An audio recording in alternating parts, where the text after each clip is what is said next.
بڑے بڑے درختوں کے درمیان رات کی سیاہی میں ان درختوں کے سائے خوفناک محسوس ہوا کرتے تھے۔ دور بجلی کے کھمبوں پر جلتے ہوئے بجلی کے اکا دکا بلب یہ تاثر ضرور پیدا کرتے تھے کہ یہاں انسان آباد ہیں، لیکن سابقہ آباد کالج کی نئی بلڈنگ میں، جہاں کالج سے کچھ فاصلے پر پرنسپل کا ہاسٹل ہوا کرتا تھا اور اس سے کچھ فاصلے پر ہم لوگوں کے گھر تھے، ہم 7 لوگ تھے جو وہاں کے مکین تھے۔ گہری اداسی، گھر سے دوری، اداس شاعری اور جگجیت سنگھ کی غزلوں نے تو جیسے رگوں پہ میں اداسی کو کوٹ کوٹ کر بھر دیا تھا۔ فرزانہ یاسمین، مس خورشید، فرزانہ محی الدین اور میں ایک ہی گھر میں رہا کرتے تھے۔ ہم لوگوں کا وتیرہ تھا کہ رات کھانے کے بعد کالج کے بہت بڑے گراؤنڈ کی سیر کو نکل جاتے تھے۔ اس گراؤنڈ کے وسط میں ایک کالج تھا اور عقب پر ہاسٹلز تھے۔ ہم کو 1 گھنٹہ واک کرتے اور واپس لوٹ آتے۔ کالج کے سامنے ایک پریڈ گراؤنڈ تھا جو 5 سیڑھیاں اترنے کے بعد نیچے واقع تھا۔ دسمبر کی ٹھنڈ اور واک جہاں زندگی کی رعنائیوں کا احساس دلاتی تھی، وہاں ٹھنڈ کی آغوش میں لپٹے درخت بہت بھلے معلوم ہوتے تھے۔ جب چاند پورے جوبن پر ہوا کرتا تھا تو چاندنی کا حسن اس گراؤنڈ میں مزید خوبصورت ہو جاتا تھا۔ ایسا محسوس ہوتا تھا کہ چاندنی چھن کر اس گراؤنڈ میں گر رہی ہے۔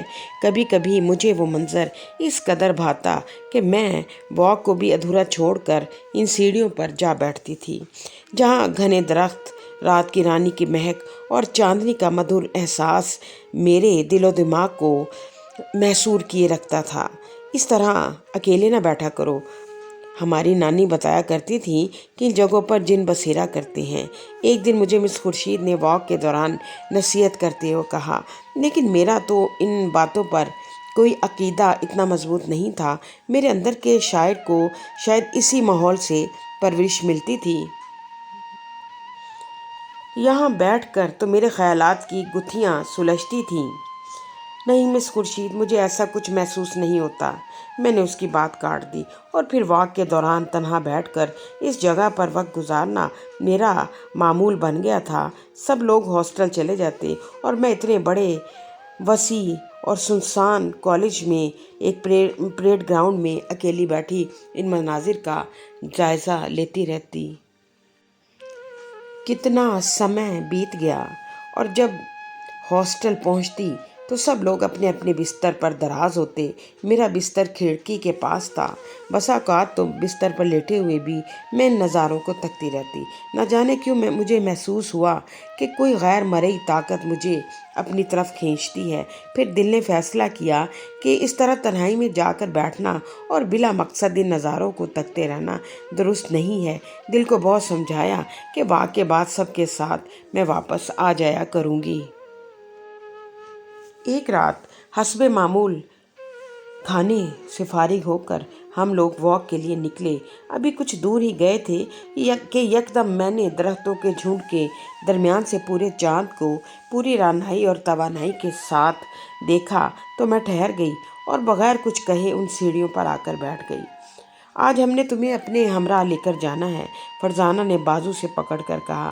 میں نے کہا کہ واپسی پر تم لوگوں کے ساتھ چلوں گی۔ مرضی ہے، وہ کہتے ہوئے چلی گئیں۔ مجھے بڑا اچھا لگا کہ کلیوں کی خوشبو اور ساتھ میں ٹھنڈی ہوا کے ساتھ رات کی رانی کے جھونکوں کی مہک مجھے تر و تازگی کا احساس دلا رہی تھی۔ میرے اندر ایک غیر محسوس سی خوشی اتر رہی تھی۔